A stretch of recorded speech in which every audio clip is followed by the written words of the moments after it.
Hey, Brad. Hey, Alan, how are you? Good, how are you? Oh, I'm doing good.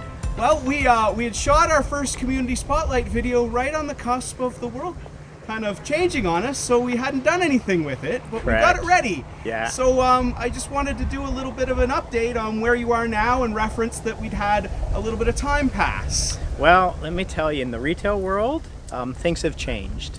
My goodness, yes. Yeah, come March 15th, when COVID-19 really got very serious in the retail business, it created a level of excitement that we as business owners and my staff have never experienced. And I'm saying excitement because it was both very stressful and concerning in many ways.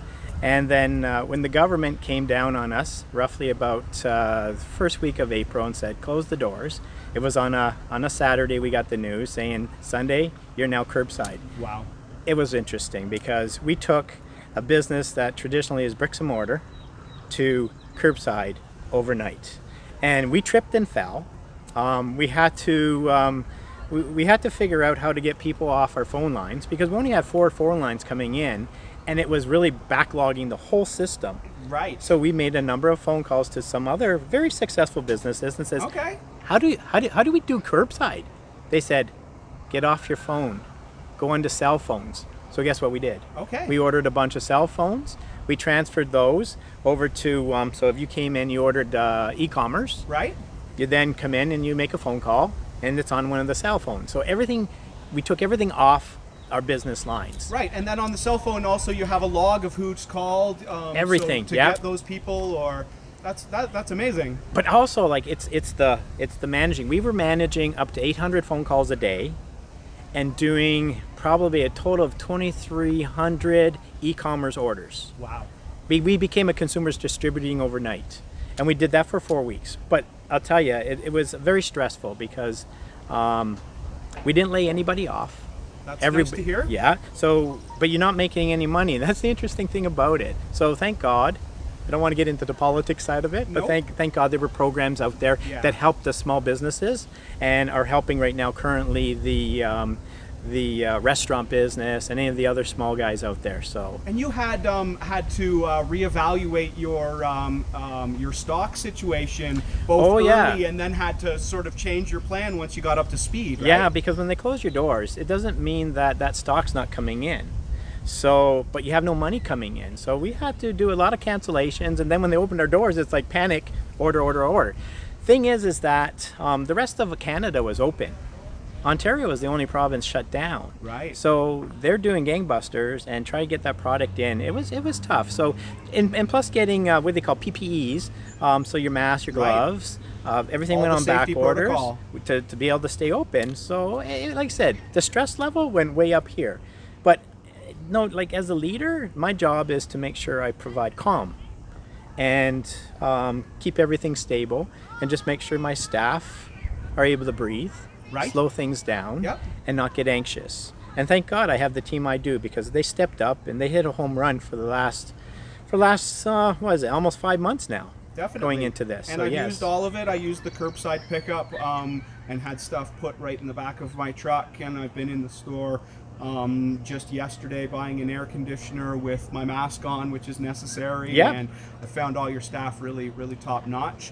And it's good to hear that you guys have achieved some sort of normality and where we are now, yes, right? Exactly. Okay, well, let's get on to this video, and just so you know, watchers, this was shot in March, so we talk about more end of winter things, and the story in the video is not set up the way it is now, so you don't see the garden center open or anything, because this was shot, like I said, in March. So enjoy the video. Thank you.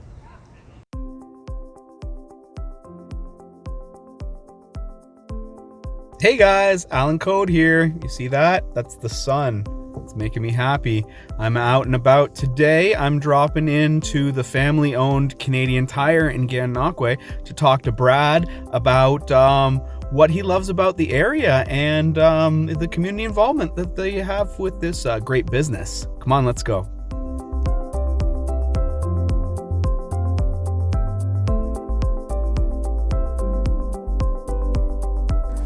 Hey Brad, how you doing today? I'm doing really good. It's beautiful sun today. Yes, it is. Making everybody happy. Yep. Maybe drive a little more business through the store when people are more out and about. You know what? The sun brings out everybody. It makes everybody happy. And we're actually getting into that seasonal business, which we love, which is the spring summer business. Yeah, yeah. And, that means like changeover here, right? It's happening. Yes. Okay. Yeah. I love that.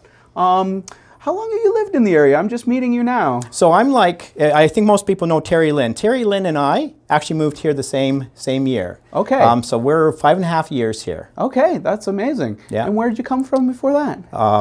Chatham. Okay, right. So Ontario. Yep. Yes, I love that. I'd love to hear the story of how you first kind of discovered Gananoque. So Gananoque, when I was a dealer in Wallaceburg, I had a little store there. Okay. And it was time to move. So 2.5 years is usually the length of time a dealer spends in a store until they get to a big volume store, which then they can make their decision to stay there and retire. So this is another Canadian Tire store. Yes. In yeah. Chatham. Okay. So I've been a Canadian Tire dealer for 10 years now. Right. Dauphin, Manitoba, then moved from there to Wallaceburg, okay. Which is southwestern Ontario, and then here. So when this store came up, which was 5.5 years ago, I looked at it. So what we do is we come down, we look at the store, we look at the area. Yeah. And before I even decide to look at buying the store, I went down to the economic development okay. Yep. Town hall, talked to the lady there. I don't remember her name. You can, Shelley. Right. And she sat down with me, and you look at a bunch of things. So you have this little checklist. So is the community growing? Okay. Yes. At the time, there was the condominiums were in the plan. Of course, those got stalled a little bit, but right. now we're in full gear. Yeah. We have 200 to 250 houses being built right behind us. So the area is starting to grow. Yes. The other is income. So we have a bit of a niche here, and we're in the bubble, I call it. So we have a lot of government jobs here. Okay, yeah. We have our own police. We have military here. We have the universities in Kingston. Yep, hospital. A lot of great things. So those government jobs make it sort of a steady balance when it comes to flow of people, right? Right, right. So you look at that. Then the number one thing for me is, does the area have growth? Does it have a radio station? Right. Well, and we had a radio station just previously, right? Maybe Yes. maybe just 4 or 5 years before that. Yes. Okay. So if you notice, I have sort of a call, which is called Crazy Brad. Okay, yes. And you brought this from your I other brought market. this in. Actually, You there weren't was just one crazy of my when you well, got my here. staff. One of my staff members came up with the calling card, Okay. and Terry Lynn actually grabbed it, and we applied it to all our ads. So radio big time, because I'm a believer that the more I can be on the air and let you know what the offerings are of Canadian Tire and how we Yeah. help the community, and that is always beneficial. It does a much better job than that of the newspaper, and we do not have a local newspaper here.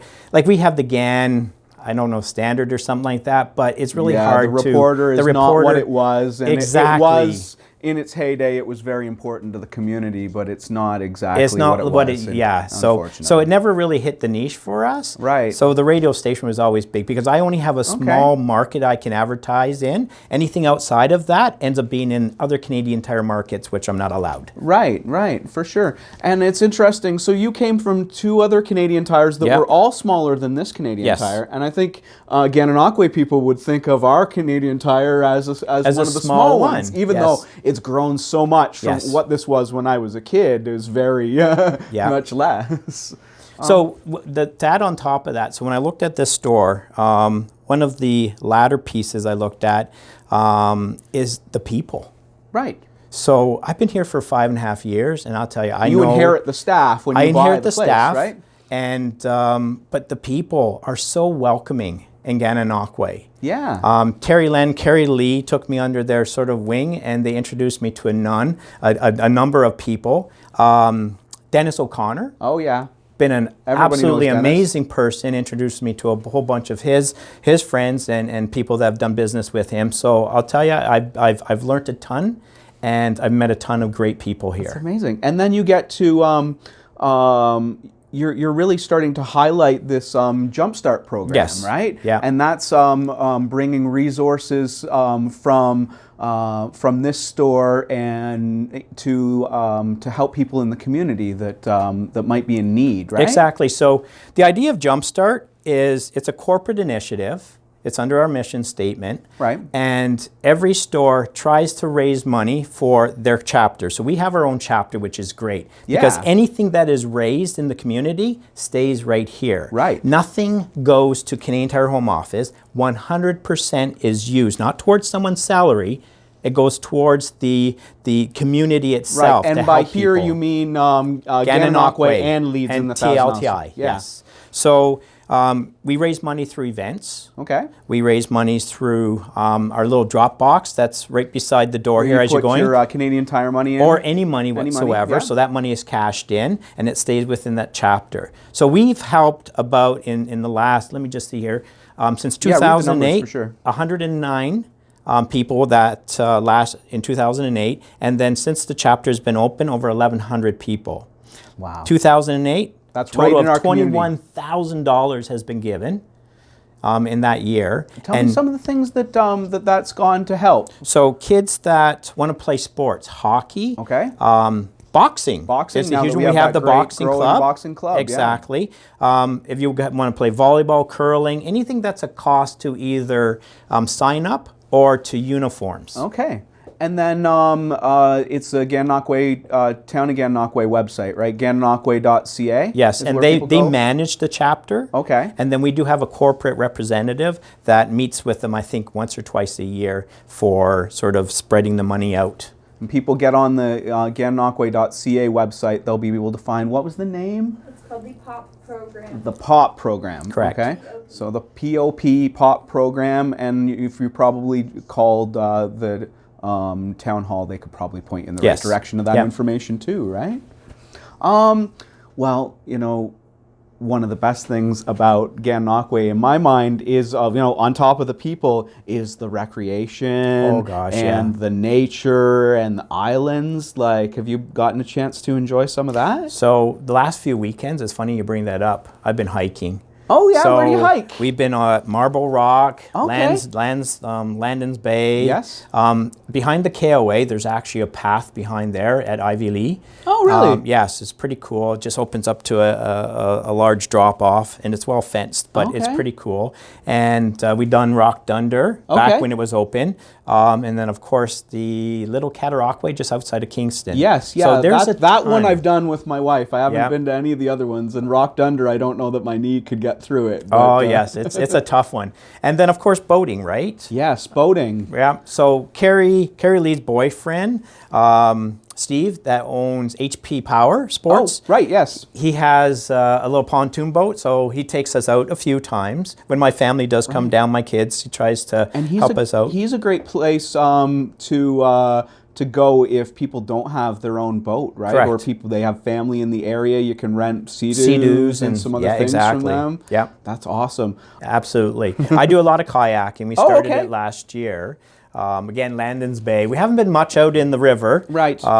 Just because we're just trying to get used to it. It's gnarly for sure, yes. But the provincial parks, I just started doing research on it, and they look pretty cool. Oh, they are. Yeah, definitely get on launch in the marina and go right to McDonald Island. Yeah. And the wind will carry you back for the most part. Makes life easy. And you know, you can kind of go to the one island there, and there's two markers, and you can cut across a narrow part there where if there's boat traffic, that's the worst part of the river, right? Yes. But right in Gananoque, actually, launching in the dog park, and going up and down Gan River. That's what we've done. Nice. Yeah.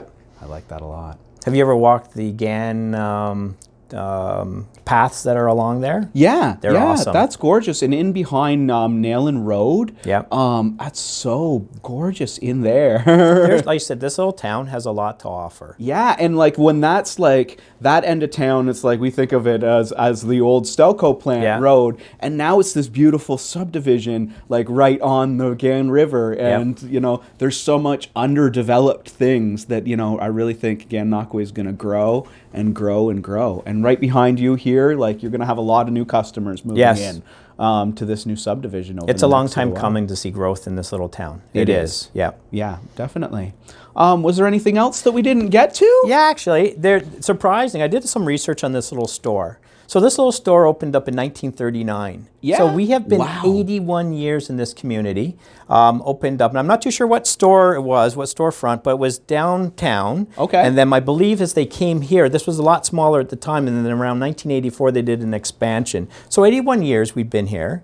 Being a Canadian Tire business owner, there are some unique things that we have done, Canadian Tire has done in the future, which is e-commerce. Okay. Our e-commerce is absolutely amazing. I love that I can look online and see whether something is on the shelf here. Exactly. So our technology allows us to do a number of things. So our technology will show you, as long as you make Canadian Tire Gananoque your homepage, shows you our inventory, shows you exactly what aisle it is in. Right. It'll show you exactly what side of the aisle it is in and what 4-foot panel it's in. It'll show you, you can order it online. You can be sitting there in your pajamas, have it shipped right to your doorstep, or order it online. We'll put it aside for you. You come in store. Yeah, you don't even have to shop us anymore. Right. To me, I mean, that's a bad thing because I like when you're roaming around. However, we all know everybody's busy, right? Yeah. So e-commerce is absolutely a very important piece of our business, and technology has come so advanced now that allows us to give it, more customer service, a different level of customer service to our customers. Definitely, definitely. And I guess another thing is that we wanted to talk a little bit about just the family-owning nature of this business of Canadian Tires in general, and some of the profit share that happens with your employees. So Canadian Tire, everyone puts you under the same umbrella, corporation, right? It's not. We buy from, indirectly, Canadian Tire is a wholesaler. Right. I buy everything based off the policies and rules of Canadian Tire. I have to buy everything from them. Right. I only have Canadian Tire on the front end of my store, and it says Canadian Tire. Really, the name of the business is Brad Borland Enterprises. I love that. Yeah, so that's what we're flagged at under any government paperwork. Right. So everything I've done in my past. So when I started with Canadian Tire 37 years ago, worked hard, became store manager, worked for the corporation. Everything I worked for is now in this business. Sold my house, sold my car, sold everything. This is a family business. And we live off of the income that this store makes. If it doesn't make money, no different than anybody, you're in the hole. But the other scary part is we have 35 employees that I have to make sure that, tomorrow this store opens up. Yeah. So every decision you make affects them. But also, that team down there, 35 people, contribute huge to the success of this business. Yeah. And without them, I couldn't operate. It reminds me very much of the way my father ran his business. He ran the Ford dealership for 35 years as Code Ford. And I think that early on he recognized that if he invested in people, that's right, and kept them happy, that was the best for his business. It is to find good people, make them happy, and make them want to be loyal and want to stay. Exactly, and that really was a symbiotic relationship in a small town for employer and employee. It sounds very similar. Very similar. So we do have some great programs for anyone that does join the team. Okay. And that's profit sharing. And like I said, when the store is successful, the team is successful. They'll range from $40,000 to $60,000 they'll share with a group of 25 people. Right. And you decide, working for 30 years, that adds up to quite a bit of money. The cool thing is whatever this store contributes, the corporation contributes too. Oh, okay. So it ends up being a nice little niche of money. That's amazing. Yeah.